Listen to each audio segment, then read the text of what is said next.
اور دوسری دلیل قرآن پاک سے پیش کرتا ہوں، یہ کہیں میں نے پایا نہیں، اس کو نہ دیکھا۔ اللہ تعالیٰ فرماتے ہیں یزکیہم، میرا نبی تزکیہ کرتا ہے، ان نبینا، میرا پیغمبر یزکی قلوب الصحابۃ وانفسہم وابدانہم، میرا نبی یطہر قلوب الصحابہ، صحابہ کے دلوں کو پاک کر رہا ہے غیر اللہ سے اور عقائد باطلہ سے۔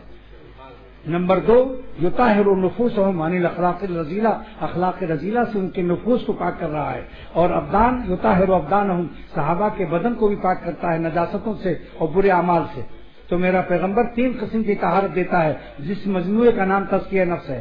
نمبر 1، طہارت قلوب پیغمبر میرا کرتا ہے، طہارت نفوس دیتا ہے، طہارت ابدان دیتا ہے۔ تو طہارت القلوب، طہارت النفوس اور طہارت الابدان کے مجموعے کا نام تزکیہ نفس ہے۔ یہ ہے یزکیہم کی تفسیر، دیکھ لو روح المعانی کے اندر۔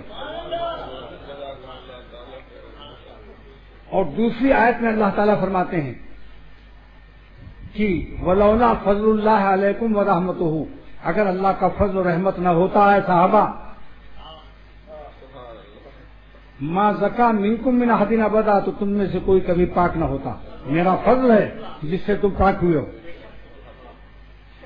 لہذا شیخ سے بھی اگر کوئی اللہ والا بن جائے تو اللہ تعالیٰ کے فضل کو مت بھولو، شیخی شیخ مت رٹتے رہو۔ یہ کہو گے اللہ شیخ تو دروازہ تھا مگر دینے والے آپ ہیں، مگر دروازہ بھی ضروری ہے اور دینے والا بھی ضروری ہے۔ اسی میں گمراہ ہو گئی امت، دو طبقے پیدا ہو گئے مگر دونوں گمراہ ہیں۔ تیسرا طبقہ صراط مستقیم پر ہے۔ ایک طبقہ ہے جو دروازے سے چپک گیا اور دروازے کو خدا مان لیا اور اولیاء اللہ کی پوجا کرنے لگے اور قبروں کو سجدہ کرنے لگے، یہ دروازے کے ہو گئے، عبد الباب بندے دروازہ بن گئے۔ دوسرا طبقہ اتنا زیادہ دروازے کے اندر توحید کا غلبہ ہوا کہ انہوں نے دروازہ ہی چھوڑ دیا اللہ کے دینے کے، اور خدا پر ایسا عاشق ہوئے کہ دروازے ولایت اور اللہ کے دوستوں کی کونوا مع صادقین کی آیت ہی بھول گئے اور دروازے کے پاس دروازے پر کھڑے نہیں ہوئے۔ جس دروازے سے خدا دیا کرتا ہے، دستور الہی ہے اور عادت اللہ ہے۔ تو جن لوگوں نے دروازے کو خدا بنایا وہ بھی گمراہ، اور جن لوگوں نے دروازے کو سے بالکل ہی استغنا کر لیا، اہل اللہ کی ملاقات اور نفرت اللہ والوں سے کر لیا، تو دونوں گمراہ ہو گئے۔ تیسرا درجہ وہ ہے طبقہ سے بھی آہذاری اشکباری بے قراری کرتے رہے کہ خدا دروازے تک پہنچنا ہمارا کام ہے، دروازے کے اندر سے دینا آپ کا کام ہے۔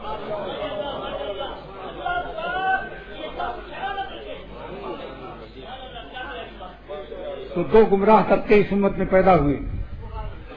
بعضوں نے دروازہ اہل اللہ کی صحبت ہی سے انکار کر دیا، اور بعضوں نے اہل اللہ کو اتنا اونچا بڑھایا کہ خدا بنا لیا اور ان کی قبروں پر سجدے کرنے لگے اور انہی سے مانگنے لگے۔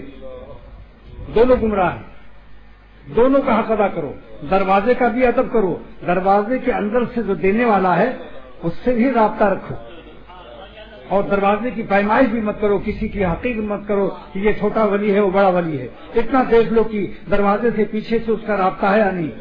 بعض وقت بڑے دروازے سے لوگوں کو نہیں ملا، 1000 لائن لگی ہے اور بڑے دروازے سے 1,000 دے رہا ہے دینے والا اندر سے۔ ایک آدمی خاص تھا اس کا، بہت پیارا دوست، اس کو دیکھیے انگلی میری یوں اشارہ کیا، چھوٹی کھڑکی کی طرف آ جاؤ۔ چھوٹی کھڑکی، دروازہ چھوٹا، پیمائش میں رہتے تو محروم رہتے، دروازے کی پیمائش مت کرو۔ یہ دیکھو اس کا کنیکشن، رابطہ کتنا اللہ تعالیٰ سے ہے، اس کا تعلق کتنا اللہ سے قوی ہے۔ لہذا اس چھوٹی کھڑکی پر اس کو 1,00,000 روپیہ دے دیا اس نے۔ دروازے ناپتے رہو۔ یہ ہیں تو بزرگ مگر صاحب ویسے نہیں، فلانے جیسے، پہلے جیسے نہیں ہیں۔ جو زندہ حکیم ہیں ان سے علاج کرو، نہیں تو مر جاؤ گے۔ حکیم اجمل خان کا انتظار مت کرو، قبرستان دہلی سے نکل کے آئیں گے تب ان کا علاج کرائیں گے۔ اس زمانے کے ہی اجمل خان ہیں، اس زمانے کے باعزید بستانی، بابا فرید اور جنید بغدادی سب یہی ہیں جو ہمارے بزرگان دین ہیں۔ شمس الدین تبریزی بھی یہی ہیں، جلال الدین رومی بھی یہی ہیں۔